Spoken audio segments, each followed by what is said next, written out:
Assalamualaikum warahmatullahi wabarakatuh. Perkenalkan, nama saya Supina dari Pendidikan Khusus Untirta Angkatan 2019 dengan NIM 2287-19007 kelas A. Di sini saya akan membuat video tentang pembahasan pada salah satu karya Syekh Nawawi Al-Bantani yang berjudul Kitab Qami Al-Tugyan. Biografi Syekh Nawawi Al-Bantani. Syekh Nawawi Al-Bantani merupakan salah satu keturunan dari Kesultanan Banten yang di kemudian hari dikenal sebagai seorang ulama yang besar. Nama asli beliau adalah Nawawi bin Umar bin Arabi.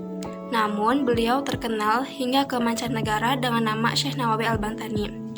Syekh Nawawi Al-Bantani lahir pada tahun 1230 Hijriah atau 1814 Masehi di sebuah desa bernama Tanara, Kecamatan Tirtayasa, Kabupaten Serang, yang pada saat itu masih termasuk dalam Provinsi Jawa Barat. Beliau merupakan putra pertama dari 7 bersaudara. Adapun nama adik-adiknya secara berurutan antara lain yaitu Ahmad Syihabuddin, Tamin, Said, Abdullah, Syakilah, dan Syahriah.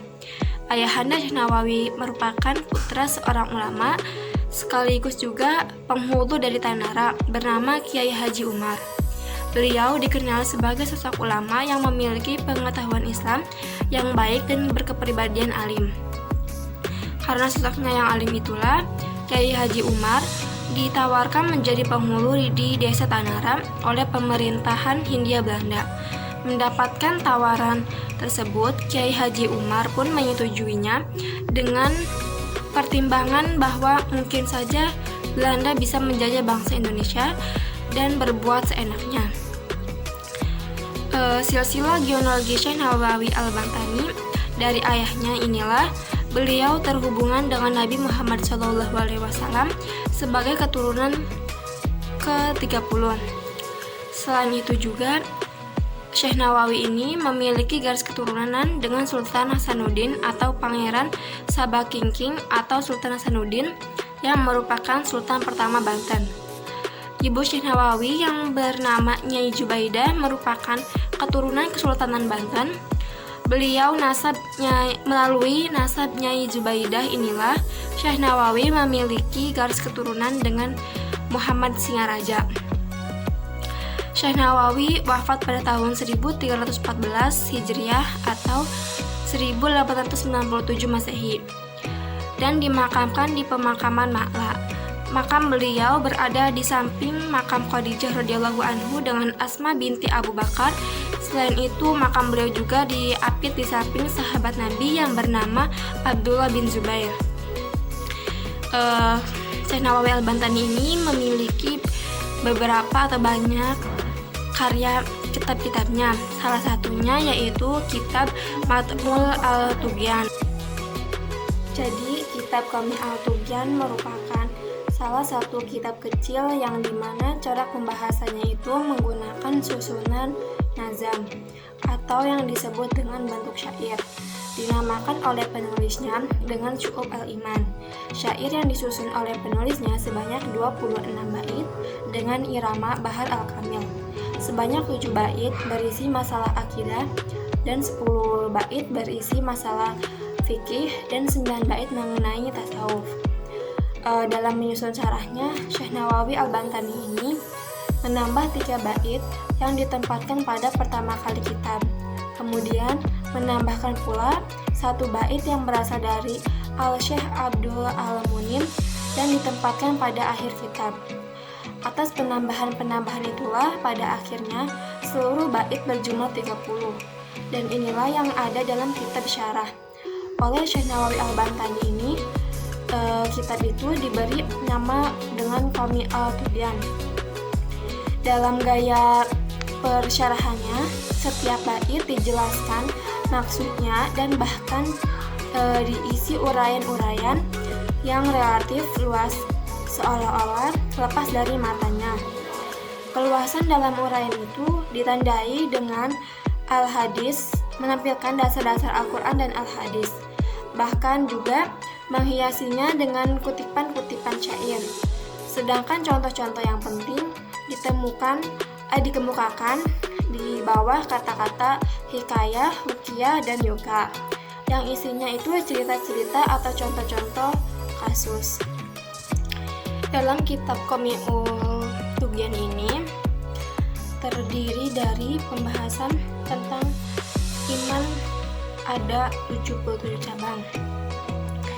Di sini saya akan membahas tentang cabang iman yang ke-75, tentang menghormati orang yang besar atau lebih tua usianya dan mengasihi anak kecil atau lebih muda usianya.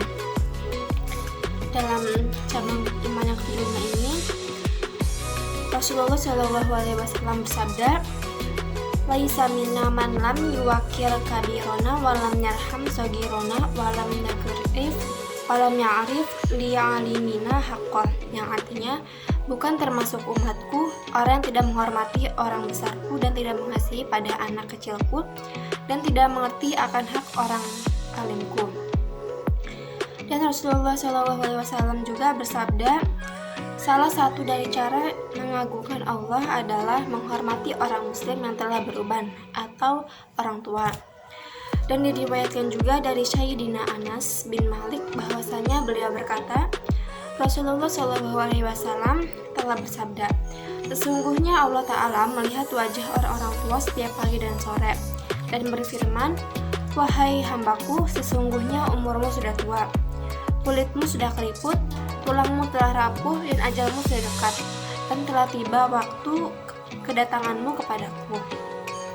Maka malulah kepadaku, karena sesungguhnya aku malu dengan bebanmu itu untuk menyisamu di neraka.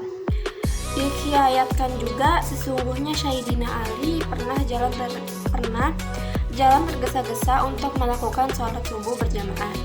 Lalu Ali bertemu dengan seorang laki-laki tua di tengah jalan. Ia sedang berjalan di depan beliau dengan pelan dan tenang di lorong jalan. Sayyidina Ali tidak mendahului orang tua itu karena memuliakannya dan menghormati ubannya atau ketuaannya. Sampai waktu keluarnya matahari hampir tiba. Tatkala mendekati masjid, orang tua itu tidak masuk ke dalam masjid. Maka tahulah Sayyidina Ali bahwa orang tua itu adalah orang Nasrani. Kemudian Sayyidina Ali masuk masjid. Beliau temukan Rasulullah SAW dalam keadaan ruku. Ketika sholat telah selesai, para sahabat berkata, wahai Rasulullah, mengapa Anda membuat lama ruku pada sholat kali ini, tidak seperti biasanya? Rasulullah SAW pun menjawab, saat aku ruku dan aku membaca Subhanallah azim sebagaimana wiridanku, dan ketika aku hendak mengangkat kepalaku, malaikat Jibril datang, menebarkan sayapnya di punggungku dan memegangku begitu lama. Lalu tatkala malaikat Jibril mengangkat sayapnya, aku pun mengangkat kepalaku. Lalu para sahabat bertanya lagi, mengapa ini terjadi? Nabi menjawab, aku tidak menanyakan hal itu. Lalu malaikat Jibril datang dan berkata, wahai Muhammad, sesungguhnya Ali datang tergesa-gesa untuk ikut berjamaah. Lalu ia bertemu dengan seorang laki-laki tua Nasrani, dan Ali tidak mengetahui bahwa orang tua itu seorang Nasrani. Maka Ali menghormati orang tersebut karena ubannya atau ketuaannya, dan Ali tidak mendahului atau melewati orang tua itu. Lalu Allah Ta'ala memerintahku untuk memegangmu di waktu ruku, hingga Ali mendapatimu untuk salat fajar atau salat subuh. Dan Allah Ta'ala memerintahkan Mikail untuk menahan matahari dengan sayapnya agar tidak terbit karena untuk menghormati Ali. Rasulullah SAW bersabda, tidakkah orang yang penyayang itu adalah orang yang hanya sayang pada dirinya dan keluarganya saja? Tapi orang yang penyayang itu adalah orang yang sayang kepada semua orang Islam. Dan Rasulullah SAW bersabda, man masaha ala ra'si yatim kana lahu bikulli sya'ratin tamudu 'alaiha yaduhu nurun yaumal qiyamah. Yang artinya, barang siapa yang mengusap kepala anak yatim, maka ia berhak untuk setiap rambut yang dilalui usapan tangannya itu mendapat sesinar cahaya di hari kiamat. Hikayat Sayyidina Ali berkata, Seorang laki-laki pernah datang kepada Nabi Shallallahu Alaihi Wasallam, lalu ia berkata, "Wahai Rasulullah, aku telah melakukan maksiat, maka sucikanlah diriku." Beliau bertanya, "Apa maksiatmu itu?" Lelaki itu menjawab, "Aku malu untuk mengatakannya." Lalu Rasulullah SAW bersabda, "Engkau malu kepadaku untuk memberitahukan tentang dosamu, dan mengapa engkau tidak malu kepada Allah Ta'ala, yang Dia senantiasa melihatmu? Berdirilah dan keluarlah dari sini, sehingga neraka tidak turun kepada kami." Maka keluarlah laki-laki itu dengan perasaan rugi, putus asa, dan menangis dari sisi Rasulullah. Lalu datanglah malaikat Jibril seraya berkata, "Wahai Muhammad, mengapa engkau membuat putus asa kepada orang yang berbuat maksiat, padahal ia mempunyai kafarot atau penghapus atau pembayar untuk dosa-dosanya, walaupun dosanya itu sangat banyak." Lalu Rasulullah SAW bertanya, "Apa kafarotnya?" Malaikat Jibril menjawab, "Ia mempunyai seorang anak kecil. Saat-saat ia masuk rumah, anak kecil itu menyambutnya. Lalu ia berikan sepotong makanan atau sesuatu yang dapat menyenangkan. Maka ketika anak kecil itu bergembira senang, jadilah hal itu sebagai kafarat bagi dosanya." Mungkin hanya itu yang dapat saya sampaikan, kurang lebihnya mohon maaf. Wabillahi taufiq wal hidayah. Wassalamualaikum warahmatullahi wabarakatuh.